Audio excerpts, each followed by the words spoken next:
इसे सुन लिया तो दुखी रहना छोड़ दोगे। एक आश्रम में एक संत हमेशा दुखी रहता था, इस कारण लोगों ने उसका नाम दुखी रख दिया था, जबकि दूसरा संत हमेशा सुखी रहता था, इस वजह से उसका नाम सुखी था।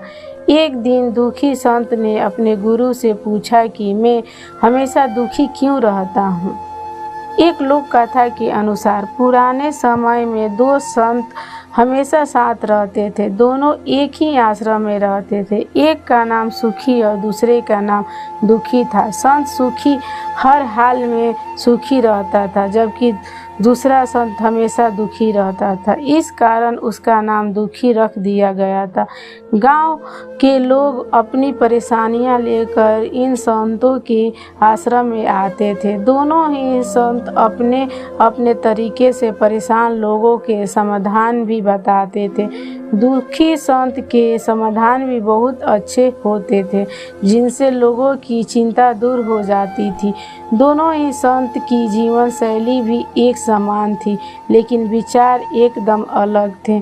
दुखी संत अपने दुखों का कारण समझ नहीं पा रहा था।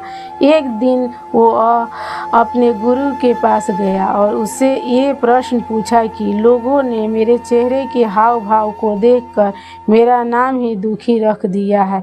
मैं भी संत सुखी की तरह ही दैनिक पूजा पाठ करता हूँ, हर काम ईमानदारी से करता हूँ, फिर भी मेरे जीवन में दुख ही दुख क्यों है। गुरु जी ने दुखी संत से कहा कि तुम दोनों एक जैसे काम करते हो, लेकिन दोनों की सुख दुख के भाव अलग अलग हैं। सुखी संत का मन हमेशा शांत रहता है, वह संतोषी है, उसे खुद पर भरोसा है कि वह बड़ी से बड़ी परेशानियों के आसानी से दूर कर सकता है, इसीलिए हमेशा सुखी रहता है, जबकि तुम हर हाल में अशांत रहते हो, परिणाम को लेकर कभी संतुष्ट नहीं होते, तुम्हें खुद पर भरोसा ही नहीं है, इस कारण तुम दुखी रहते हो। कथा की सीख। इस कथा की सीख यह है कि मन की शांति और आत्मविश्वास ही व्यक्ति को बड़ी से बड़ी परेशानी से बाहर निकाल सकता है।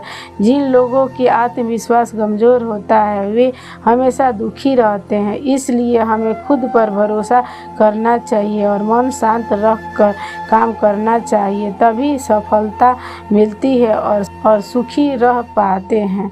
अगर हमारी वीडियो अच्छी लगी तो लाइक और सब्सक्राइब करें।